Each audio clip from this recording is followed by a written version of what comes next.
Welcome to That Stuff Matters, the Blue Pride edition. That stuff matters, carved in stone. Every stitch and every tone. Living, loving, grinding through all the nerdy things we do. Blue 42! Blue 42! Blue! Watch the mic! Watch the mic! Down! Gold! Gold! Set! Hot! This is a dumb idea.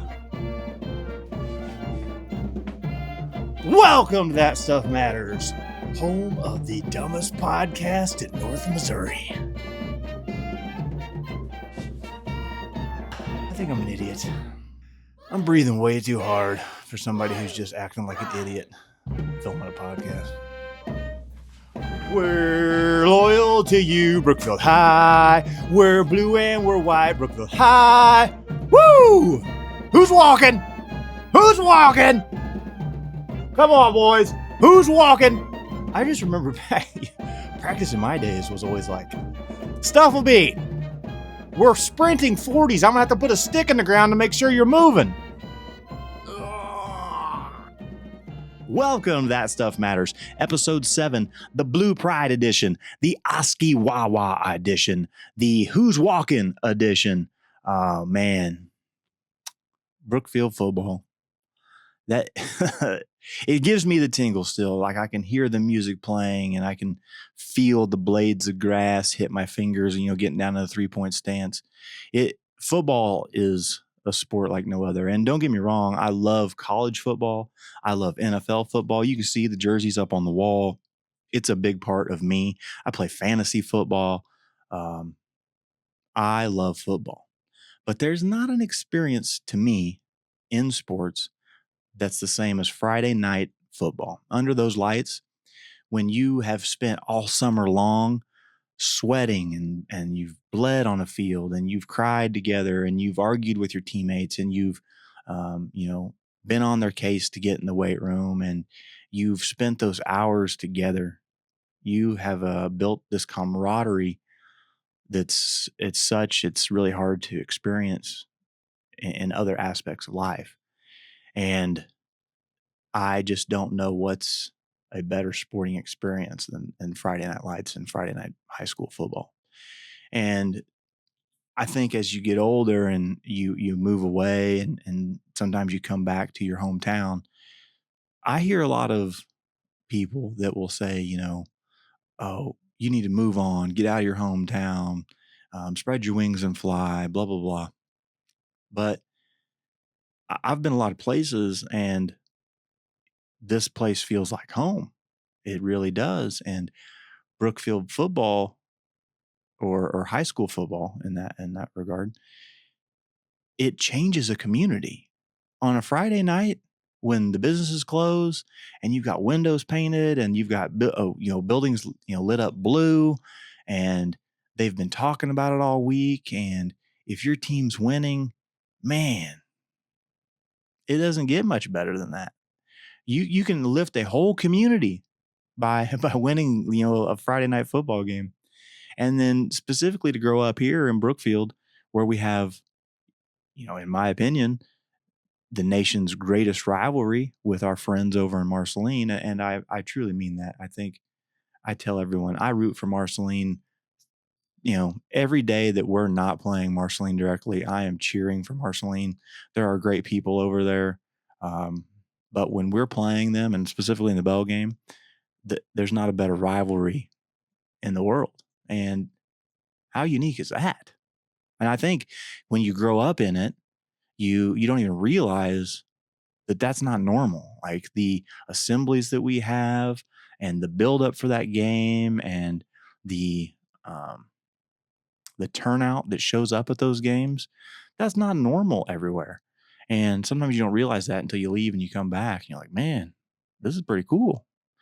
And I think back on all the great teams we've had and the people I played with. I was fortunate that when I was young, I got to watch some of those great teams in the 90s, those 92, 93 teams. Um, and when I got in high school, we really kicked off a time in Brookfield football where we won a lot of games. And we were, my senior year, we were ranked second in state. We went through, in my opinion, the best bell game ever. We won 7-6. It was intense. There was, a defensive struggle. There were, blocked kicks and interceptions, and um, I can just still hear the ball slapping Eric Hoyt's hand, and we win, and the crowd running onto the field. Don't get me wrong, the crowd still runs on the field, but it's not always from those last moments when everyone's tense and emotions are high. Whew, it still gives me the chills. I can feel all of that, and it was amazing. And the characters I played with throughout the years, I'm thinking back, and I played with, like, Kevin Pitts and um, Danny Field. Danny Fields was the hardest hitting person I ever remember. There's still days in August where, it's hot and the grass is freshly mowed, and I can still feel some of those hits that I took in practice. It was like, I don't know if anyone's ever broke as many face masks as Danny Fields. Um, Man, you know, I said Kevin Pitts, but that guy was a freight train, and was just running over people. It was incredible to see. I think back to, um, in my opinion, one of the greatest running backs that, probably didn't get all the recognition they deserve was Daniel Littrell. I think there was a year he averaged like 13 some yards carry. Will Alexander. Will Alexander was a fantastic running back. And, um, oh man, I could keep going, and I'm going to forget people.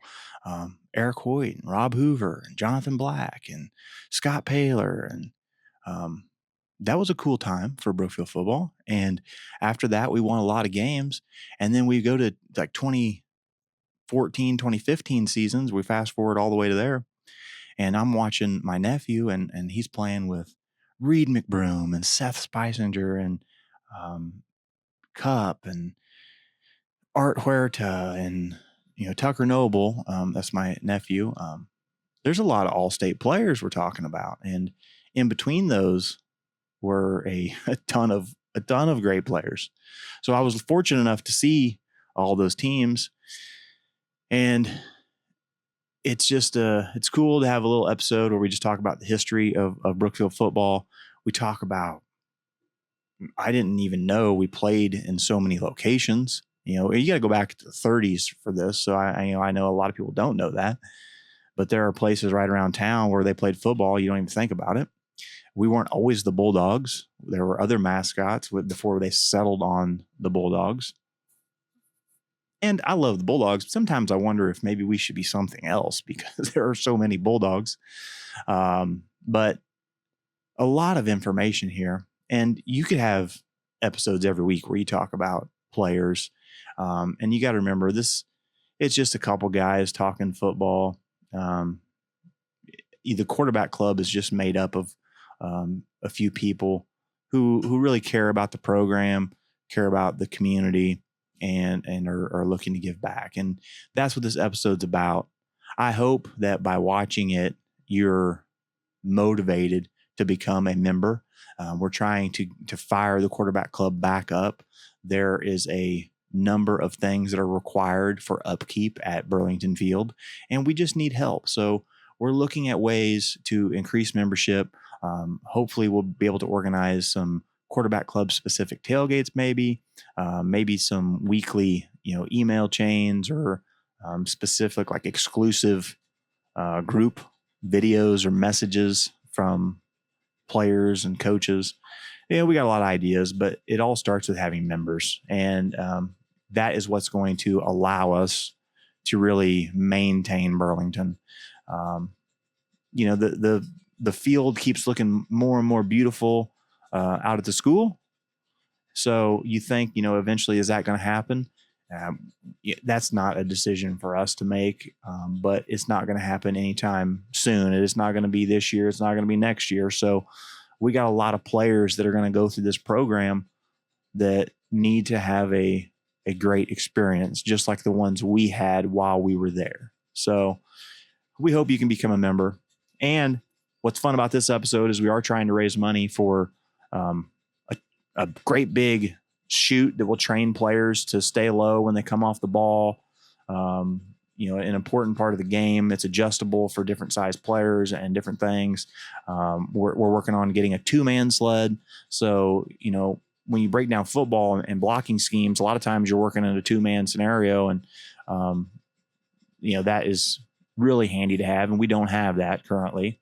A lot of the old sleds and old equipment, they need updated. They need new pads, and there's just not enough money to go around for everybody. So I'm really trying to get, in a perfect scenario, if I could get, $300 to $400 from 20 individuals or organizations or more, that'd go a long way to getting us to our goals. So I hope you enjoy this episode. I was so excited that this guest was willing to sit down with me. The guy's way too humble. I have firsthand experience with him in regards to how important Blue Pride is to him. He has developed programs where now when a student starts the year in high school, every single kid in the high school gets a Blue Pride shirt. And every year, in conjunction with, it used to be DeVoy Insurance, now it's End Zone Insurance, and the school, they provide blue and white shirts for kids because not everybody has the chance to purchase a Bulldog shirt. And, if you're trying to build a culture where everybody's excited about the game, think how important that is if you can show up on Friday in your blue and white shirt. Not everybody has a jersey laying around from 1999 or 2000 and that can throw that on. So he's done that. He cares about kids so much. I've, again, firsthand witnessed him reach out and make sure kids graduate and get through school. So it's about more than just football. Not only all of those things and how much he cares about the town, but he is one of the winningest coaches that ever went through Brookfield. He took a team to the quarterfinals. He was a kind of a standout player for the Bulldogs, went on to play college ball, coached at other locations. He's our current principal. I could go on and on about the things that he's done and the things that his family has done around the community, but a great guy. Yeah, I call him a friend, and I feel great to do so. Without further ado, I hope you enjoy hearing the history of not only the quarterback club, but the Brookfield Bulldog football history. We get to hear about a they is us mentality and how that can enhance and improve your community. It's so important. Something that drives me nuts. He talks about his son and the content creator that he is, and how you should all go follow his channel. So you all have to go follow Kingston's channel on YouTube. He's doing a ton of great stuff, and the experience of him with his son, and he's doing things that he didn't ever think he would do growing up. So without further ado, I'm excited to introduce today's guest, Mr. Nile Thudium.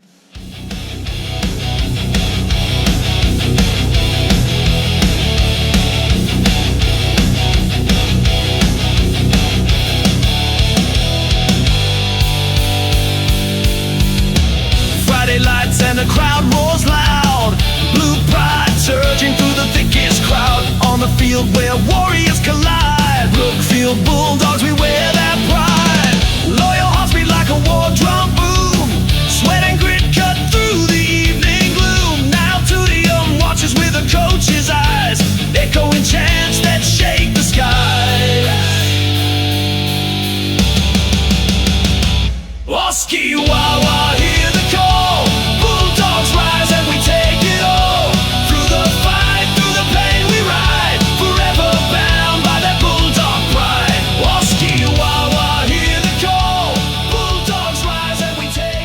What's up, guys? Welcome to That Stuff Matters, episode 7. This is a good one because this is one for me. This is one that I was hoping we were going to get to, and we got to it a little sooner than I even planned, partially because we have projects in mind. But today's guest, one of the winningest coaches that has coached through Brookfield High School. I know you're going to be humble about it, but Mr. Nile Thudium. Unbelievable.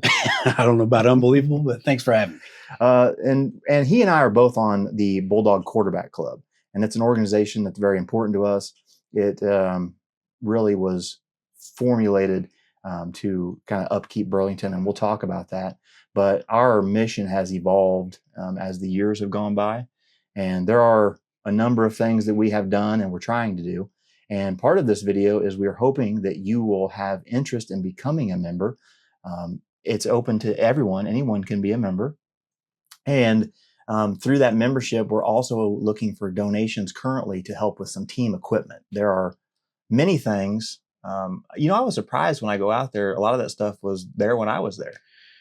It definitely gets old quick, but you try to hang on to as much of it as you can. Yeah. And you replace parts, but eventually you got to replace it. Yeah. So a few of the things we're trying to replace are the sleds, the help with blocking, form, all of that, the chutes to also help with form.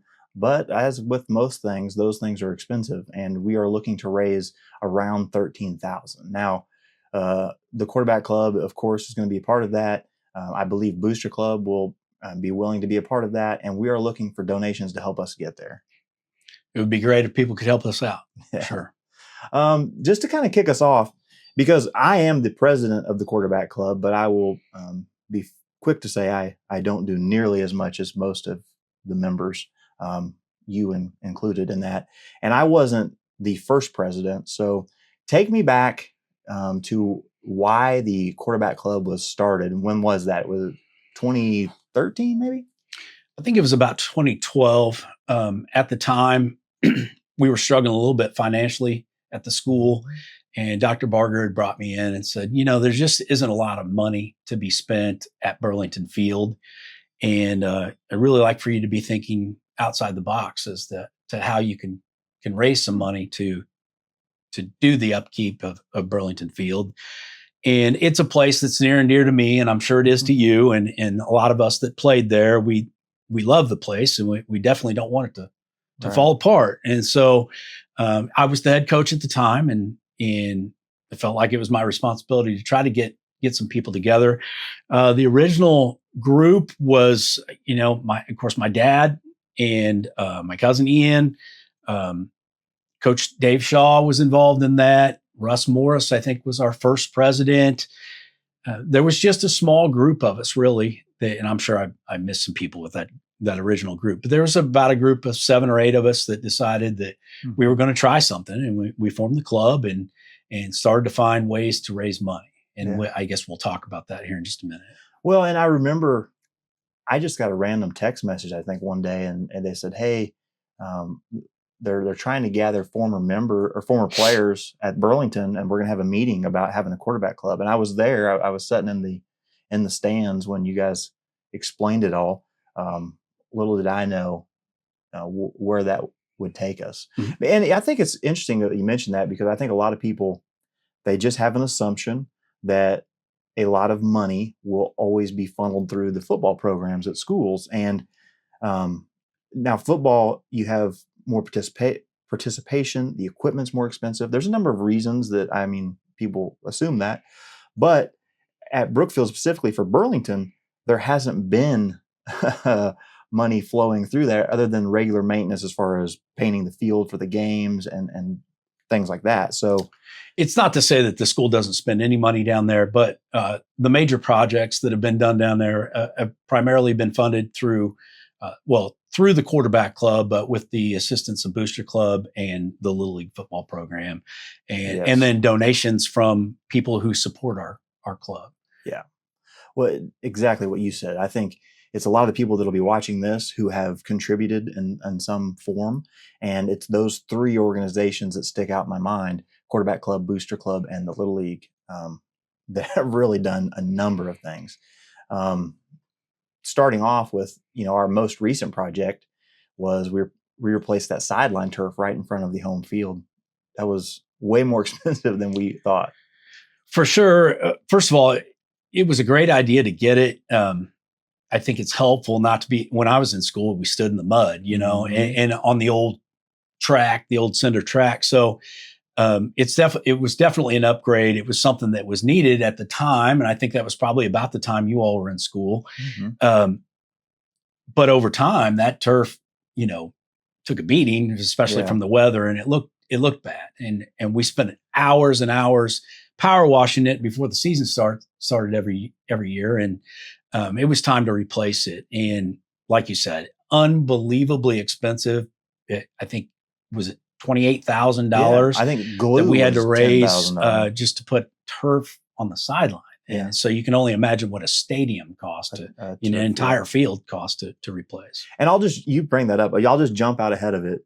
I'm not going to say that I'm in the know, but there's no current plan that Burlington's going to be at the high school. I mean, that's like a pie in the sky somewhere in the future, but we're looking at more than a decade away, likely. It's something I don't love to talk about because of my passion for Burlington Field. I think eventually that will happen. There's no plan in the immediate future to move it, but a lot of people that do still care for Burlington and know more about it than me feel like that financially speaking, it would make sense to eventually move it to the school. So I don't want to talk about that. That's not something that hopefully will take place during my tenure at the school district, but it'll probably happen. I guess they call that progress. Right. But in the same breath, there's going to be a lot of kids go through that program before that is even for sure moving. Our kids included. And that's the reason we're here today, start to bring back the excitement around the quarterback club. But more on the projects that we've completed. Sideline turf was a big one. We did 2 rounds of a stadium sound system. And I will, because I control the music on Friday nights and I go to all the away games, and I think I have since you were coaching. Our sound system is it's just a little bit different than most of the places you go. So that was very needed. There's just general stadium upkeep that is done quite a bit, as far as repainting buildings and lines and fixing concrete. All that goes into it. Replacing the scoreboard, when that was longer ago than I think. It's been a long time ago. I would say probably 8 years ago or so, 9 years ago, that we were able to replace the scoreboard. The scoreboard at that time was the one that was still in place from before I played, because I can remember seeing that scoreboard when I was a kid. So it needed to be replaced, and this one probably needs to be replaced, to be honest with you. And I can say that as well, because up there are weeks where it's like you're trying to get the scoreboard to cooperate, just to get to come on. So those things, they don't last forever. The new entrance, beautiful. Just the light standards over the brick pillars, man, it just looks so cool. And that a big part of that was from memorials that were given to us. Yeah. Amazing families that Brookfield football means as much to them as it does you and I. So that was a beautiful addition. The concrete sidewalk, man, that's probably longer ago than I think. On the north end, for sure, was much needed, just past the goalpost. And that's been 6 years ago or so. And that's become like when the gates open, that spot fills up fast with lawn chairs and seating. And then railings all over that place. A lot of welding was done, and really incredible. We were lucky. That was the first thing that we did. The leaning fences where everybody stands to the sides of the stadium, they were just in rough condition and had been there for a long time. And we were fortunate that Drake Manconi was coming through the program at that time. And so Ryan had a vested interest in it. And so he certainly played a huge role in that. His men were the ones that installed it. But we did have to raise quite a bit of money to help pay for that railing and to pay for the cable that goes through the railing. And then the leaning fence on the visitor side, we put up about the same time. And I'm glad that you mentioned that, because when I think of a lot of the projects that have occurred down there, it's usually someone who has a kid or um, grandkid that's close to playing or is playing, that are down there volunteering their time. Those people are really active, not just quarterback club members. Definitely, we have a lot of people who care a lot about Burlington Field, and of course, care about our program, and so we're grateful for that. But you're right; it's generally the people who have a vested interest at the time. But we have some people who support the club We do. financially and otherwise, that just loved playing here and just want to make sure that this program is as well supported as it can be, and so that's pretty cool. But we go through all of those things that we've accomplished, finished, achieved, however you want to word that. That work's never done, and the stadium was built in the '40s, and we'll talk about that here on the history. But it is constantly needing upkeep, renovations, and almost to a point where we can't have enough fundraisers to pay for all the things that need to be done down there. So we hope that you guys will be encouraged to join us.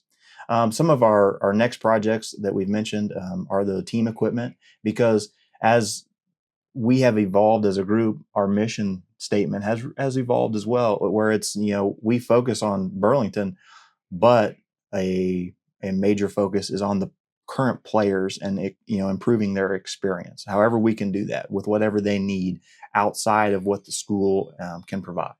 Well, we've purchased end zone cameras for them. We've purchased the Huddle sideline package so that they can review film. What a luxury that is, to be able to watch film on iPads on the sideline. That wasn't something that certainly didn't exist when we played, but instantly didn't exist when I coached. And I don't feel like it's been that long ago. So, with all the technology, money has to be spent in order to make sure that we're competitive with everybody else. Well, and exactly. So some of you watching this, you'll be like, well, what exactly is Huddle? And the camera system that is set up will record everything right there, and they can review it live. And then it will actually formulate the stats for them after the game. That's how every other team that we're playing is they're using that system as well. That's how you watch game film for scouting purposes. So that's a very big expense. It's like $10,000. Yeah. And for instance, I would spend the better part of a Saturday doing offensive stats and then going through the scouting film of whoever we had. And we usually only had one or two VHS tapes or then CDs, DVDs to review. And that would take hours and hours to go through down and distance and formations and all those kinds of things. All that is compiled for our coaches. And that amount of information is powerful for our coaches to make changes going into the following week. And all the film that's available to them. You get deep into the season and they have 7 or 8 films on a team. And just like you said, Huddle breaks down like a team's tendencies, like right. what they do. And so I heard on your last podcast with Matt, he mentioned, I think you both mentioned that you used to line up in the old I formation and run 36 blast or whatever. The reason that doesn't work anymore is because of all the information that is available to the coaches. Things have become so complex offensively and defensively to combat that the preparation now is not in putting together all the down and distance and the formations that you could put by hand in a scouting report. Now it's, how do I take advantage of what we think we're going to get from this formation? And things got really complicated in a hurry. And I think anybody who was around football up to the mid 2000s would walk into a coaches meeting and go, holy cow, I had no idea it was this complicated. It used to be just line up and the better organized team, the better team, team that executed the best was, and the more talented team won. Right. But things really got complex when more film became available, and then now they have Huddle that compiles all that information. I mean, you're watching a real live game of chess, and of course the players have to execute, but there is so much work in that preparation now that just it's totally different than in the 90s, when I was being opening, the scouting report each week. So, for instance, when I played, we weren't even allowed to record another team. You couldn't have film of another team. We sent scouts out to write down what they saw. And that's and so luckily by the time I got into coaching, we were able to get a hold of film. But like I said, it started out with VCR tapes and then DVDs later.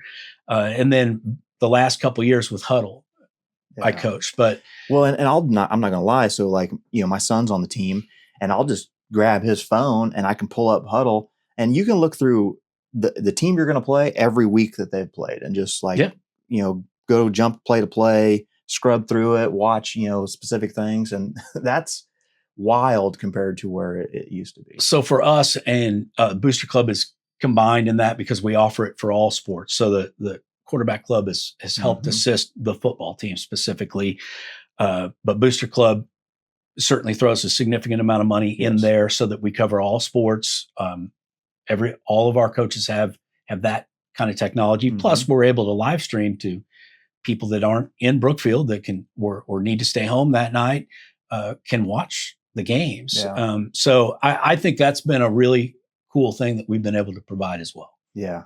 And stuff like that gets overlooked because it's not necessarily like tangible, like people can't see it.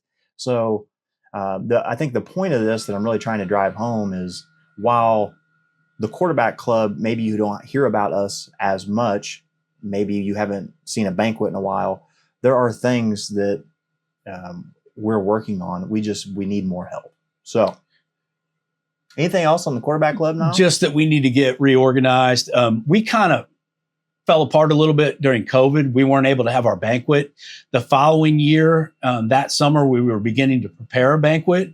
And then there were concerns again that maybe the government might not allow us to congregate with 200 or 300 people in one room. And so we put that one off. And now here we are 5 years down the road from COVID, and it's time to get going again. And I guess we'll discuss that. It is. It's time. There's a number of things that need to be done. But we have been able to get some projects done just because we've been able to raise money without that major project. Right. And, like I said, the projects list is endless, and they're all, necessary items. But I think a fun aspect of this is we're going to be talking about the history of BHS Bulldog football. And I'll be honest, like I said, I've been to probably every game for more than the last 10 years. I missed a few. And then, of course, when I was younger, I was there all the time. You taught me a lot of things I don't know. And just when we were talking before we started this, you were going through stuff, and I was like, what are you talking about? So this is really cool. One of the first things we wanted to talk about was our Hall of Fame members, and really how that was started, and maybe our vision for that for the future, because our Hall of Fame thus far are a list of about 9 players. Probably 8, I think we've had so far. Yeah. And, these are players that have gone on to play at the next level, or had some form of movement after the Bulldog program, which is how we started with this. But there's a ton of people we need to get on there. But let's just go through a few of them. Owen Taylor. Yeah. So before we start with that, I would say, you and I have had this discussion. It's just a group of us that decided that we were going to form this quarterback club. Yeah. And we've had more people come on since that original group of 5 or 6, certainly, and some go off of the club. But it's just a group of us going, hey, who should we recognize? And so the qualifications, I don't know if we really have them written in stone, and we probably need to discuss that as far as, is this just guys that go on to be really incredible college football players, or do we also honor the kids that were just unbelievable high school players? And right. And that list is long here at Brookfield. Coaches, same way. Are we just honoring the coaches that had teams that did very well in the playoffs, or do we look at their overall record and who they played against? Early on, certainly in the 50s, and probably earlier than that, I'd have to go back and look, but they were playing in the North Central Missouri Conference. And at one point in time, they're playing Rockbridge and Moberly and Kirksville and Chillicothe. And I mean, if you go 6-3 in that league, you've done pretty well, Right. And so I think probably there are some people from that era that go, wait a second, I know you guys went 11-1 or whatever our teams have done here, in the last Right. 30 years.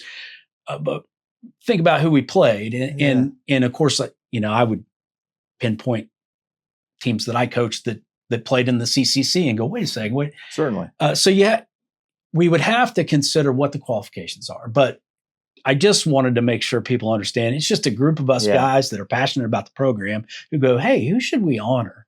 Well, and there's been some really cool people that we've been able to and it was just so something far. we started in the midst of doing our banquets, and we would nominate 2 to 3 guys a year, I think. So the list isn't lengthy yet. And so you mentioned Owen Taylor, and he was the coach of the 1947 team, which we'll talk about here in just a little bit. And we put him in after his death. And so we weren't able to bring him to the banquet. I know that Brookfield brought him back somewhere in the early 2000s to recognize him. Oh, wow. And so that, I'm sure that was really cool for him. And I would have loved to have met him. I wasn't around at the time, but we felt like he needed to be in there. He's the undefeated, unscored upon team. I don't know how you can coach that team and not be in the Hall of Fame. Right. So we put him in. He was also a terrific player here early on in our program. And then he went to Missouri Valley and had a terrific career too. So wow. I think you package all that together and he's a Hall of Famer. Yeah, sounds like it. That 1947 team is I see that picture more than about any team, I think. Mm-hmm. Ed Pendleton. So we chose Ed Pendleton for a reason. Ed, he and his cousin Paul Phoenix came to this program at a time, unimaginable time, really, a time that they had just desegregated schools, mm-hmm. and so he and his family and his friends had to go to Dalton, Missouri, to school. But they finally desegregated the schools, and they elected to come back to Brookfield High School, and so they were on those teams, wow. In the 50s, and he spoke. I guess it had been in he the 60s. Spoke. What year did he speak at our banquet? It would have been our initial year, and the reason we chose Ed was because he had gone on to be a successful lawyer and then a judge in Kansas City. And we were like, how cool is that story? Mm-hmm. Because I knew he could probably relate it back to the positive things that took place in our program. He could relate some of his success to that, and he certainly did that. He spoke for a while, but you know what? He earned it. He's been a very successful person. Longest he's since passed away, at a banquet, but well deserved. He gave a long speech, but he deserved it. Boy, Alan Couch. So Alan Couch was somebody that was mentioned to us, would have played in the 60s, that he went on. He had a tremendous career here at Brookfield High School as an offensive and defensive lineman. And he went on and played 4 years at Central Missouri State University in Warrensburg. So felt like he was, another one of those guys that had been, a terrific player here, but also in college. And I think that's probably a common theme here with the first Hall of Famers that we put in, was they went on and were very successful in college. But again, we need to look at the qualifications and see, is that the only thing that qualifies a person to be right? In the Hall of Fame? There's a ton of guys I'm currently thinking about. Ronald King. Yeah. So we put him in posthumously. Mm-hmm. He actually played for the University of Missouri in the 30s, I believe, and played on a team that played in the Peach Bowl. Oh, wow. I think that was against Georgia Tech, scored a touchdown in that game.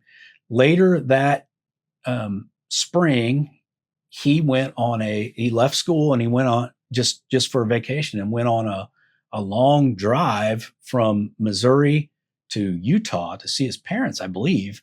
And along the way in Colorado, stopped and had a toothache and passed away from whatever was going on with his tooth. So Unbelievable it was story. a guy we really had to research because we didn't know anything about him. Actually, I was at the banquet in that year that we found him, and we put up the banner. And at that time, Ida Mae Womble was a longtime choir teacher here at Brookfield High School, was at the banquet. And she says, I remember him.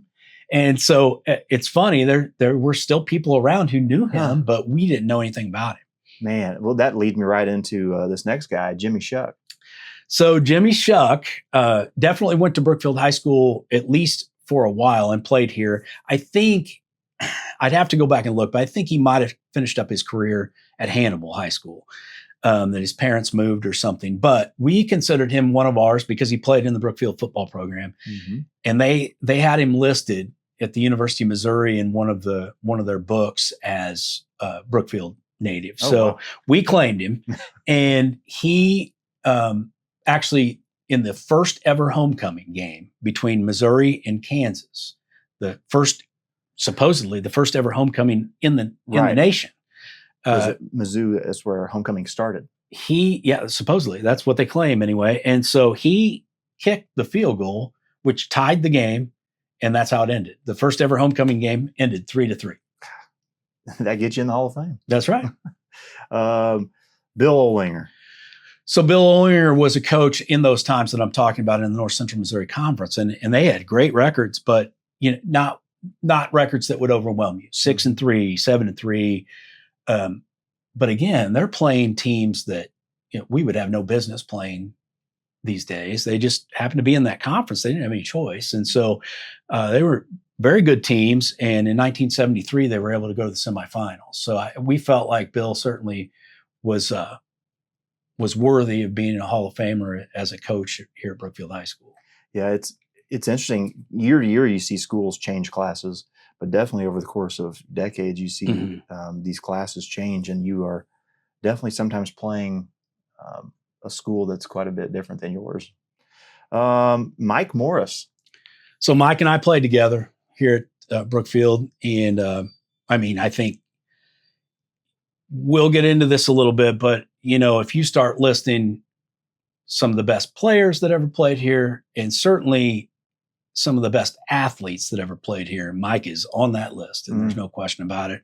Offensive lineman, all-state, multiple year all-state offensive lineman here at Brookfield, went on to the University of Missouri and started for 4 years. It was all Big 8. He was an unbelievable athlete, unbelievable player. And growing up, I just heard all these stories about that group of guys. Them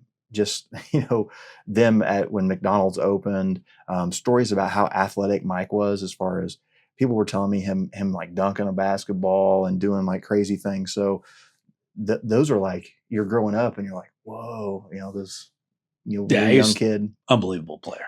And then the last one I think we have on here is Steve Haig. Well, before I mention Steve, I wanted to mention Everett Lineberry was also a player here in the 50s. Everett was an all-state player, offensive lineman for Brookfield, and he went on to the University of Missouri and played for 4 years as well, and just moved back to the community about 15 years ago or so. And unfortunately, he's passed away, but he was a huge supporter of our club, and was also a Hall of Famer. We gave him an opportunity to speak as well.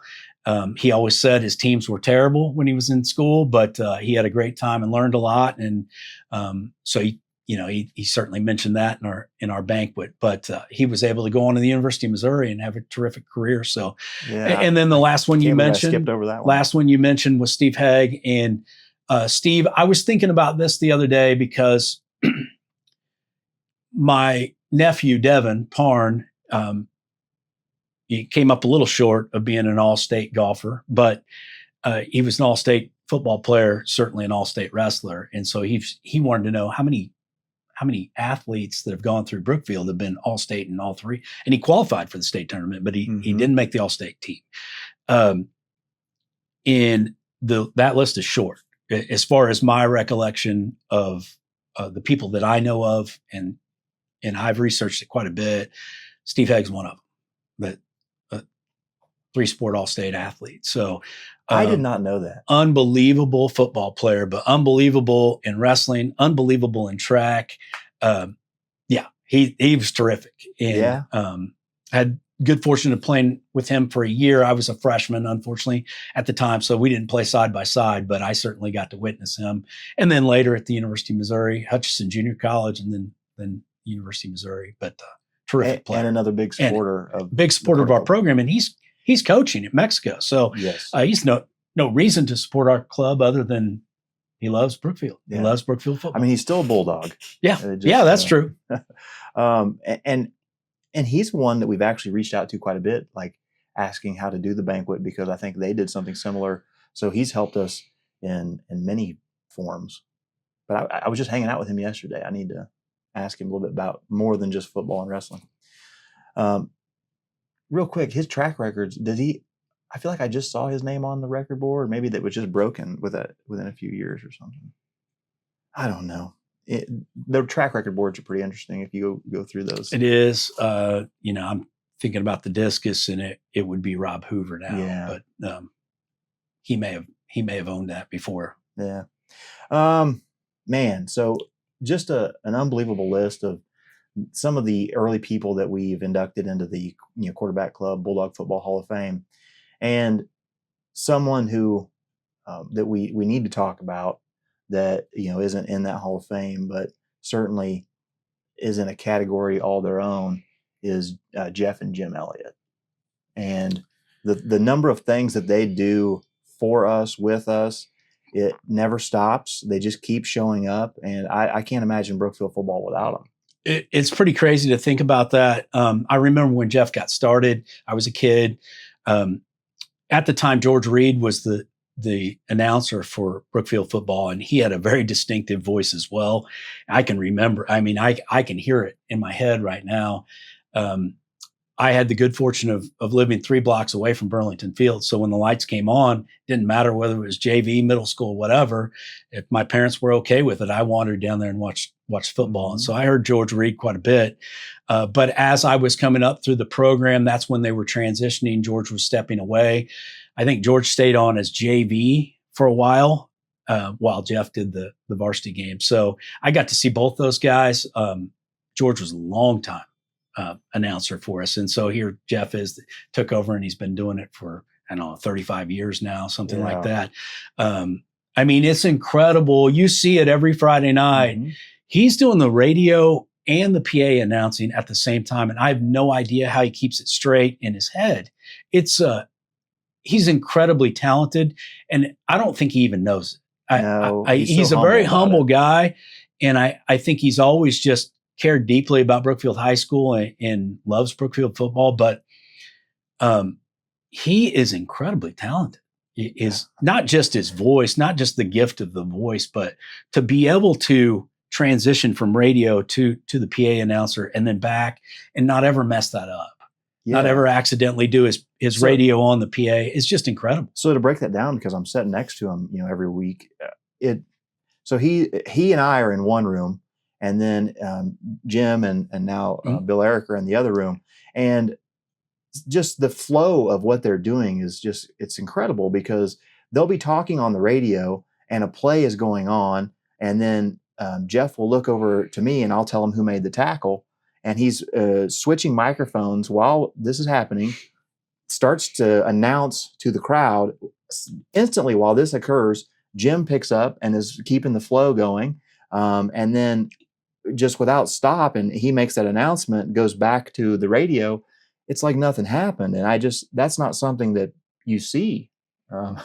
It's hard to do. He's incredibly talented and incredibly passionate about our program. And it's so cool. We got to honor him this year at they still have the old Tri-Rivers teams come back and play in a basketball tournament. And so he got to be honored as as one of the great, the all-time greats of the Tri-Rivers Conference. Mm-hmm. That was really cool, and almost made me choke up, really, when we presented him with that. I knew it was coming. I don't know why, but I had to go out and present to him. And as the PA announcer read all of the things that he's done for us, I just got me choked up. Oh, man, I can't imagine that list. But he was also just elected into the BHS Hall of Fame. That was just a month ago or so. Mm-hmm. And to tag right along to that, Jim is our greatest source of stats as far as we have Huddle now. So Right. don't get me wrong, but Jim has binders going back to the 90s where while the game is going, he's talking on the radio and then he's jotting down all of the information Mm-hmm. that's occurring. So both of them are doing multiple things at once. And as a listener, you never hear any of that. You don't hear where they get confused or mixed up. I don't know how to do it. Well, if I need to know, when I was coaching, I needed to know how close is so-and-so to a record. I called Jim Elliott because there's a pretty good chance he already knew, Mm-hmm. and sometimes he didn't, but if it occurred, from the early 90s on, he probably has it. And so he's just a wealth of knowledge, and both of them together have been an incredible gift to Brookfield football, and we're grateful for them. And if you are on Facebook and you are watching the Quarterback Club page during the season, that's me. But we are really trying to celebrate kids as they, break these records. I mean, some of these things have been around for forever, and to think kids are tying records and breaking records, it's so cool. And it's really, you want to give them a shout out. You want to make sure that they can get their name mentioned on the radio, social media.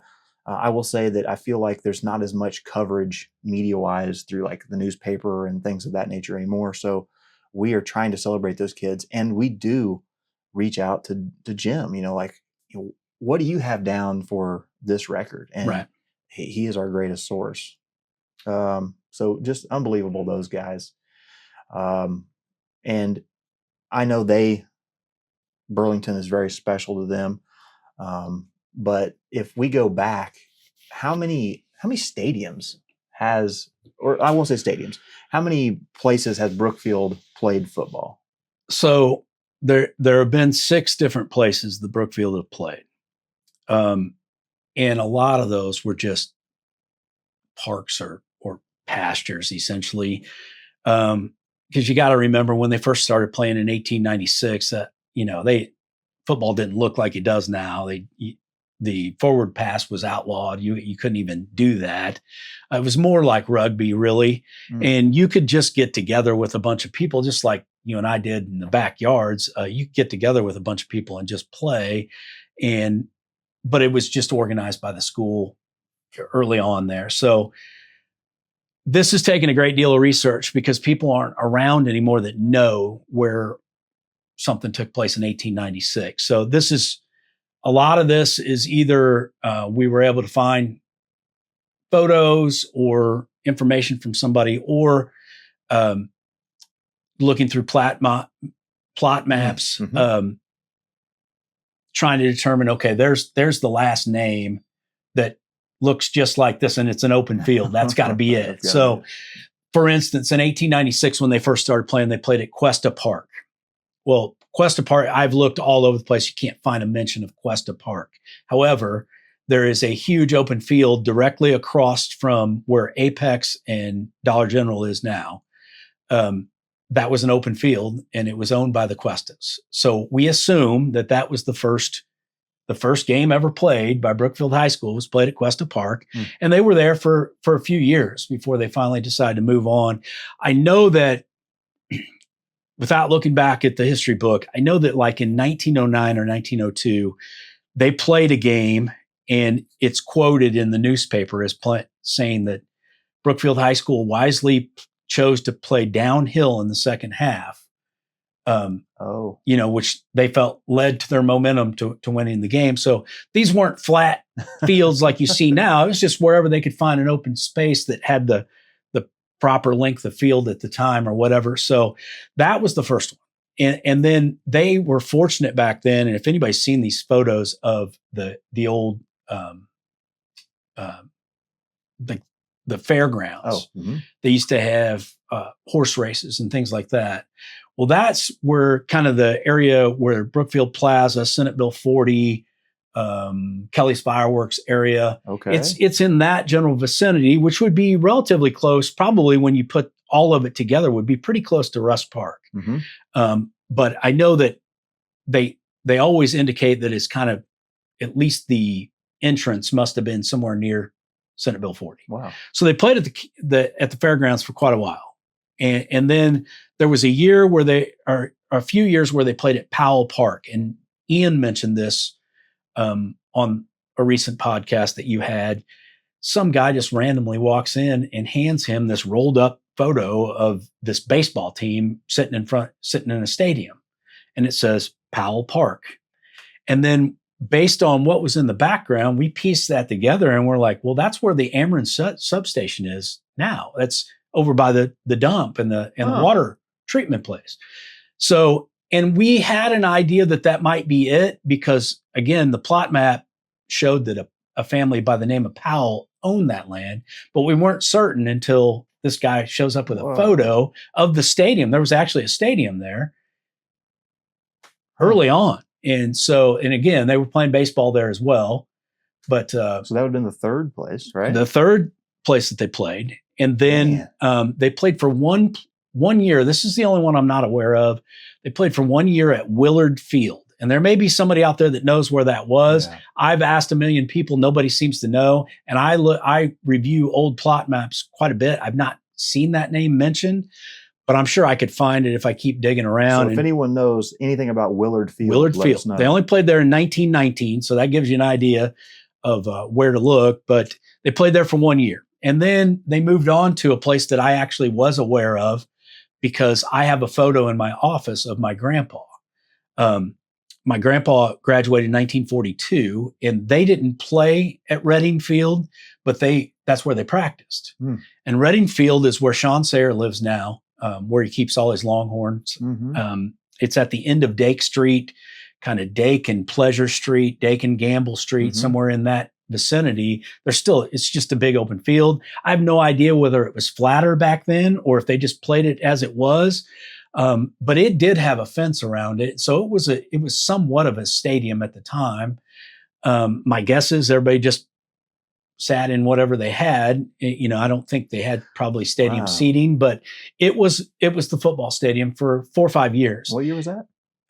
They'd been in the early 30s until about 34, I think. 34, I think they moved on to what is now Burlington Field. One thing I wanted to mention was our nicknames. Yes. Because I wasn't aware of this. We weren't always the Bulldogs. People are passionate about being Brookfield Bulldogs, but we weren't always the Brookfield Bulldogs. When they first started, for like 24 years, they didn't call them anything other than the Brookfield Gridiron, and everybody got called that. Marceline got called the Gridirons or whatever. So, or they would shorten it to Gritters. But all they were saying was that it's the Marceline football team or the Brookfield football team. There was no nickname whatsoever. And then 24 years later, for a year, somebody said, well, we ought to be the Brookfield Bulldogs. And I would assume the only reason is it started with a B. Right. And they were like, well, there's a lot of Bulldogs around. Let's just call ourselves the Brookfield Bulldogs. So that happened for a year. Well, then they were like, well, our colors are blue and white, and we don't know if we want to be the Bulldogs. And my guess is that the school for a long time didn't make a decision on they just let whatever team call themselves whatever they wanted to. So for a number of years, they called themselves the Brookfield Blue and Whites. And that went on for quite a while. They were the Bulldogs for 1 year. Then they were the Brookfield and Blue and Whites for quite a while. And in the 30s, when they moved to Reading Field, somebody said, well, we ought to be the Wildcats. And I have no idea why they would have chosen the Wildcats, but we were the Brookfield Wildcats while they were at Reading Field. And then the last year that they were at Reading Field, somebody finally decided to call us the Bulldogs. 1 year in there when they were at Reading Field, and I don't know if it was the first or second, it actually went from Wildcats to Blue Jays for a year. So we were the Bulldogs, the Blue and Whites, the Wildcats, the Blue Jays, the Wildcats, then the Bulldogs. So we haven't always been the Bulldogs. And that's one thing, like people hear me say, hey, we ought to find a historically significant nickname for Brookfield High School athletics. And people are like, really? Somebody that loves Brookfield as much as you do? You want to change it from the Bulldogs? And I'm like, well, there's a lot of Bulldogs. You know, what's historically significant? So I'll probably be crucified for that. But anyway, I think something should be historically How's that significant. start? Is that like a school board vote? I think I looked back, and I think that the school itself had determined that if we're going to have football and basketball and track, and I guess they probably would have had baseball back then. Like if we're going to have these sports, then they all need to be named the same thing. So I think somewhere in there, probably when they went to the Bulldogs for the last time, that the school board had made a decision. We're just going to be the Brookfield Bulldogs. Wow. So it'd have been in the 30s. That I've known that for several years now, but when you first told me that story, I did not know we were all those things. The only other person that's talked to me about that is Robin Black. I can believe that. Tying right into all of that, something that the quarterback club has done in conjunction with the head coach several years. We haven't done it recently, but we are bringing it back. What we're working on is mainly the senior group, but it might be like an upperclassman, junior, senior tour that is going to occur or has occurred. We will take those kids and we throw them on a bus and we will go on a stadium tour, and we'll drive to each of those places that you've indicated, and tell that history to those kids, and then finish up on Burlington. And I know that it was always a discussion, when they get to Burlington, they do that field walk. And just talking about that, man, it kind of makes me like tingle. So I really regret not doing that with last year's seniors. We had discussed doing it. Like I said, we've been disorganized, really, other than getting some projects done. We've been disorganized as an organization. And so we've got to get ourselves back together. But it would have been cool to do that with last year's seniors. I think we need to do it with this year's seniors. It's a smaller group, but they need to know the historical significance of the program. And when you walk under that stadium, like under the stadium are the old locker rooms, the original locker rooms that the 1947 team would have gotten ready in. And if you go in there at night, I'm telling you, the ghost of Brookfield football past, you can hear them talk. It'll give you goosebumps in that place. Just to think that the first ever game that locker room would have been used would have been the 1947 team that won that game against Marceline, went undefeated, unscored upon, November 11th, 1947. Like it would have been, incredible. It would have been incredible, and it still has that feel down there. We don't use the locker room anymore, but if you're there at night, you can feel it. I would definitely agree with that. The ghosts are down there somewhere. So you got all these team names and things are changing, and you really kick it off in the 40s at Burlington Field with that 47 team. But let's just talk about some of the just quote unquote greatest teams. And I guess when you start talking about greatest teams, there's a lot of teams we can talk about. For sure. And we'll give honorable mentions to and things like that. But you got to start with those teams that are semifinal, quarterfinal teams, ones who have gone deeper into the playoffs. So just list off some of those.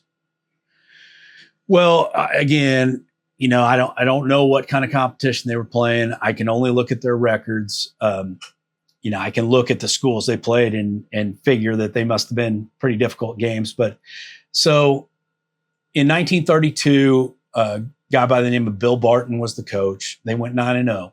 And I know that was a big deal.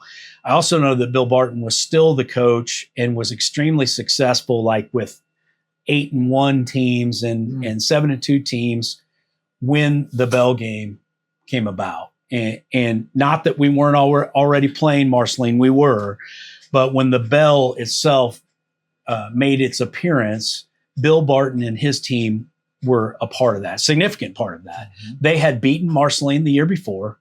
This is always a point of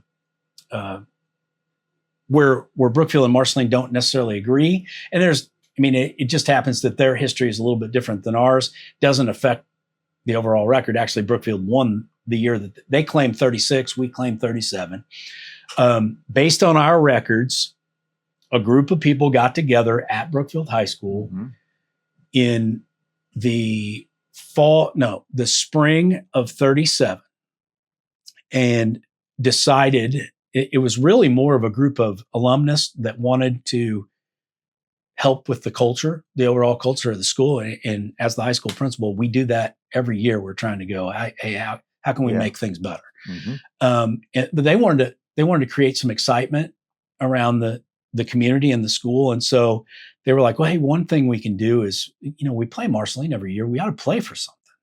And there were a lot of ideas thrown out, but somebody said, the Duker family, they left that brass bell off the fire engine. They left it down in the drama room and then they moved away. It was actually used for some type of a play that they put on.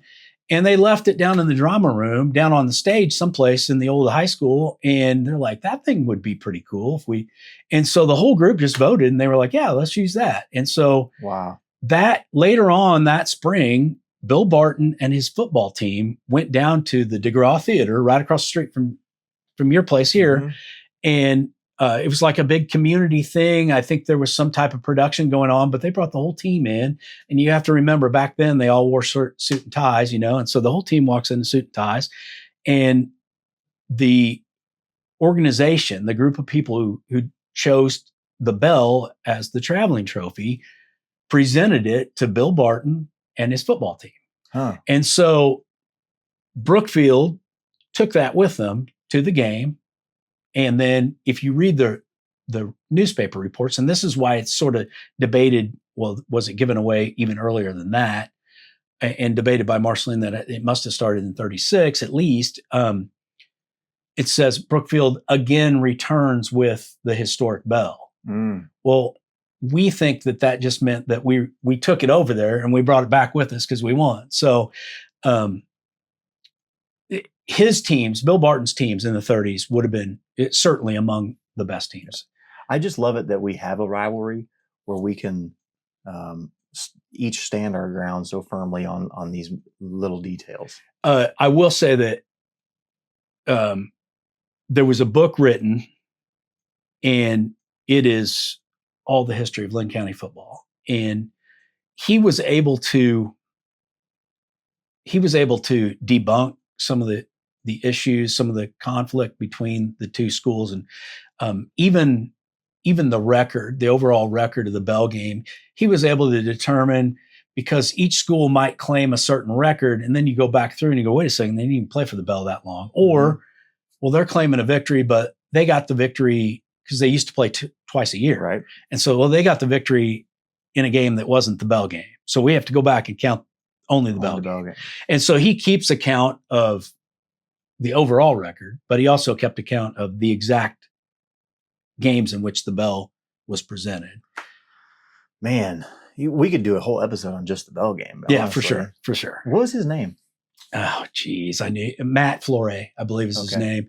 And he unfortunately has passed away. I know that, I believe Big Irv, KDWD, is cousins of his. And so I'd made a post when we first started in the Grand River Conference that Flore, in one of his last statements in that Linn County history book, is what should be done is Brookfield, Marceline, Trenton, and Putnam County, longtime rivals, all four longtime rivals, should all be in the same conference. It'll never happen, but that's what should happen. And lo and behold, years later, here we are. And so Big Irv, I noticed, commented on that Matt would be so pleased that finally came to fruition. Yeah.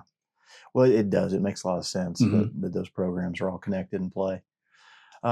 Incredible. Going through the next team we talked about was the 47 team. Yeah. They have to be mentioned. I mean, they never even gave up a point. So they had to be among the best that ever played here for sure. Hard to say. They didn't wear shoulder pads or face mask or anything like that. It was a different game, and you can't compare generation to generation. I understand.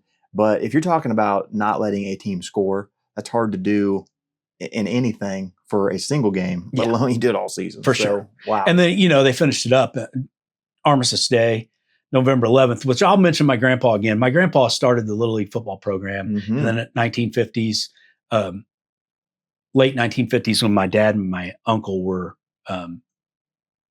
in elementary school, and he's like, "Hey, we got to do something here for our football program." So he and a couple other dads started that. And I think that's really cool.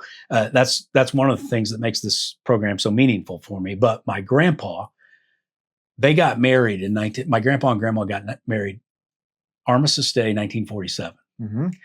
And I think it definitely Armistice Day. I'd have to go back and look at the year. It wouldn't have been 47, but Armistice Day nonetheless. And I remember my grandma making plans for, now what are we going we're going to get married at this time, and now what are we going to do after the wedding? We're going to have a big party or whatever. And he said, "I don't care what we do, but we are going to go to the Bell game." So it was the same day. Their marriage would have been after 47 because my grandma was a cheerleader on the 47 team. So their marriage would have been after that. I don't know the exact date, but the same day as the Bell game. And my grandpa said, "I'm not missing the Bell game. So we can get married before and we can have a celebration afterwards, but we're going to the Bell game." So the Bell game has been a big deal a long time. Yeah, for sure. And that's why we, won the first rivalry competition with the USA Today. Yeah. Next team, 1973 team. So 73 team was Bill Olinger's team, and they went to the semifinals. And again, they played in the NCMC, so they would have been playing Chillicothe and teams like that. So to make it that far into the playoffs is a significant deal. Again, those guys that played on that team can tell you more about it, but I know that their schedule had to be incredibly difficult, and so they certainly have to be mentioned. Yeah. We're going to start getting to the years I remember here. The 1992 team. So I was on that team. I was just a sophomore, primarily played special teams back then. My cousin Ian, who you've had on, was a big contributor in that team. On that team, Mike Morris, Todd Niemeyer, Steve had gone on the year before, but Mike Morris and Todd Niemeyer. Gosh, I'm going to start mentioning names, and I'm not going to feel good about it, but I hate that I even started, because there are some unbelievable players on that team that should be mentioned, probably and we'll the best players of all time. And I'm going to forget them. Not because they weren't important, not because they're not good friends of mine, but I'll just forget to mention them. Yeah. So I hate to even start in on that, but incredibly talented. Some of the better players that ever played at Brookfield High School were on that team. We went on to, playing just a mud bowl in the semifinals, and ended up getting beat by John Burroughs in a tight game, but definitely have to be mentioned among the best teams that ever played here. Certainly. You go right, follow that along with the 93 team was a quarterfinals? Yeah, we were quarterfinals, and so I'd have been a running back on that team.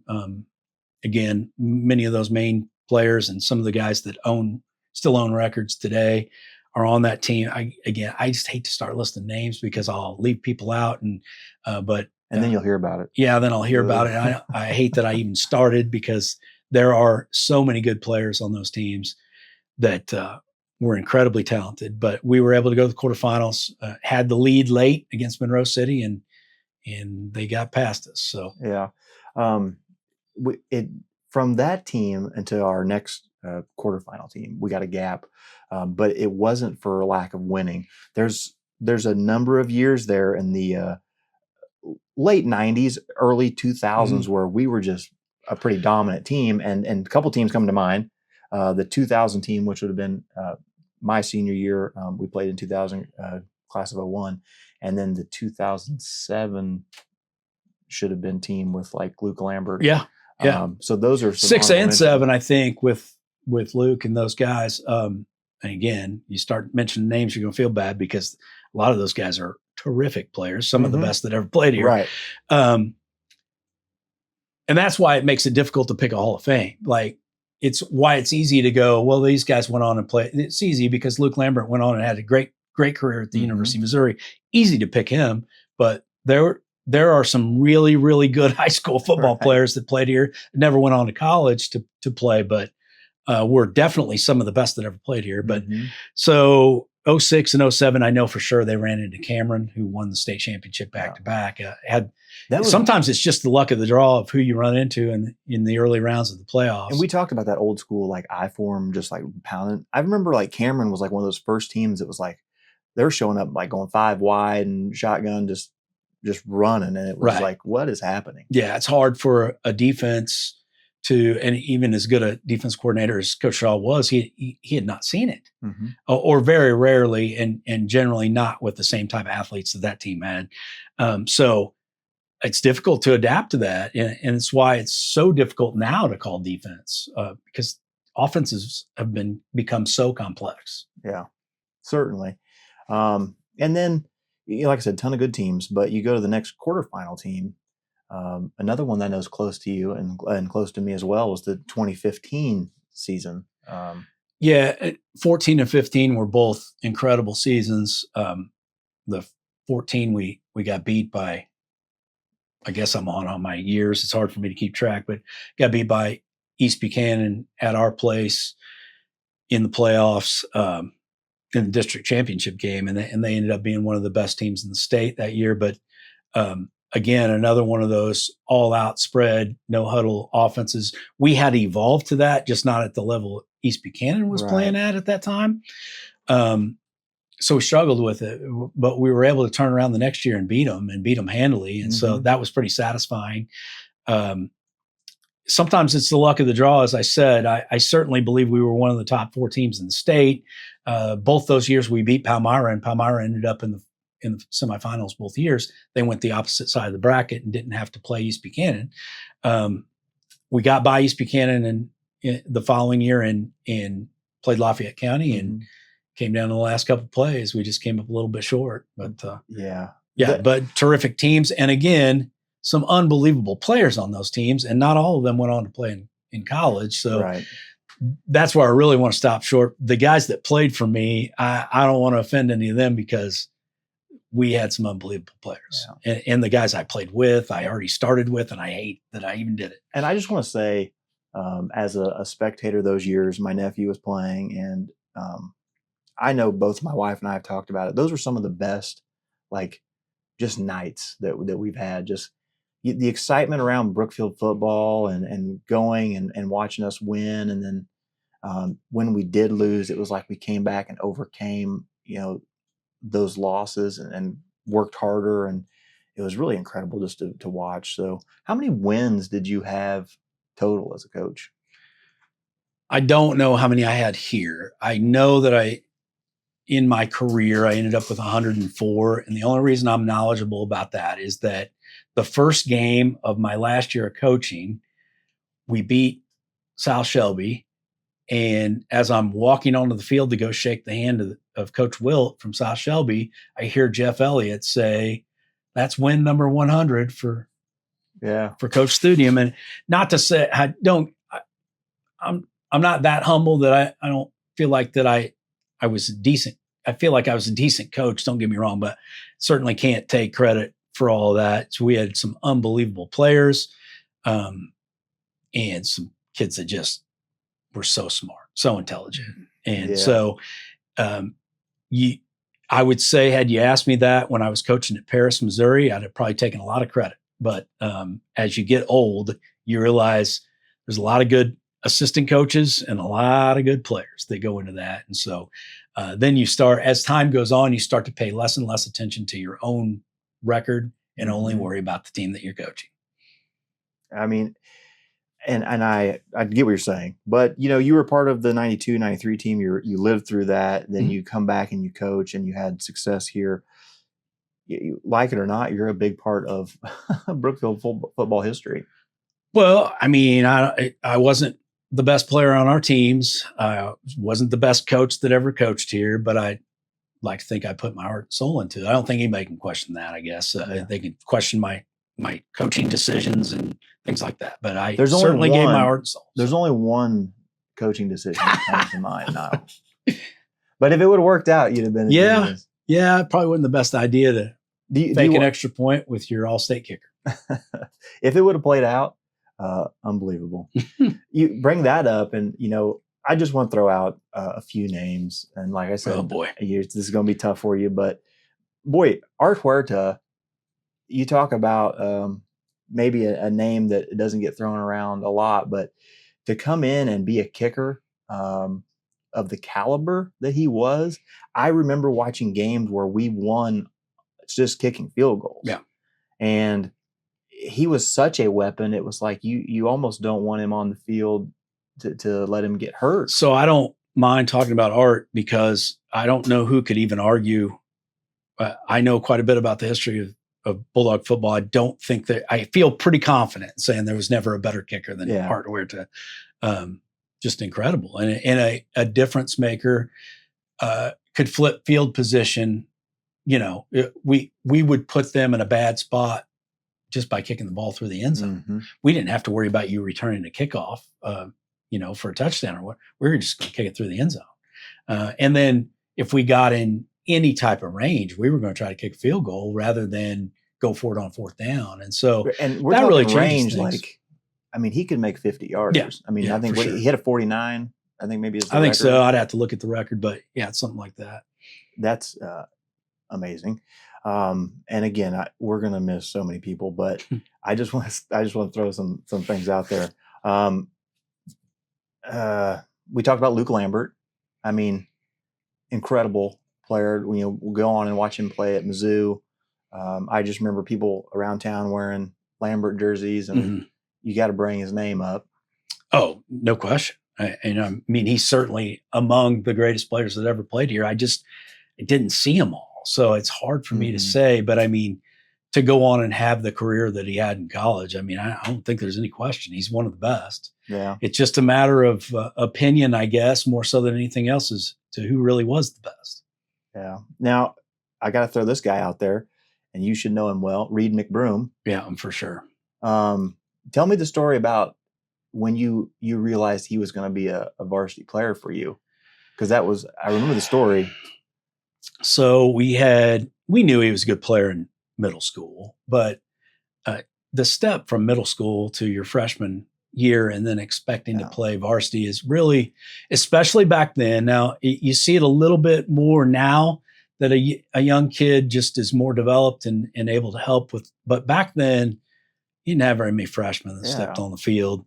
And I hope most of them people watching that, parents and kids alike, it's completely normal to not play varsity your freshman, sophomore year. It's tough. It's tough as a parent to watch your kid sit on the bench. It really is. And it's easy if they get upset and don't get enough playing time, it's easy to say, well, just don't do it next year. But I think it's such a valuable lesson. I didn't play a lot of varsity until I was a junior in high school. And honestly, it took me a couple games to really get to where the coaches were like, oh, he's got to start on both sides of the ball.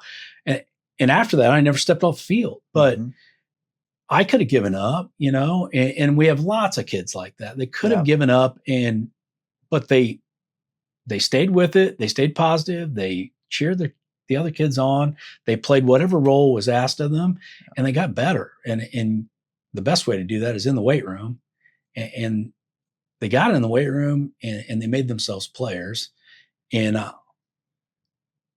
there's just, you had asked me about Reed, and it made me think of another player, but Reed, we put up back then we had about, I don't know, we'd probably start the year in the low 70s as far as kids out for football. And then you dwindle down to maybe 60 or 59.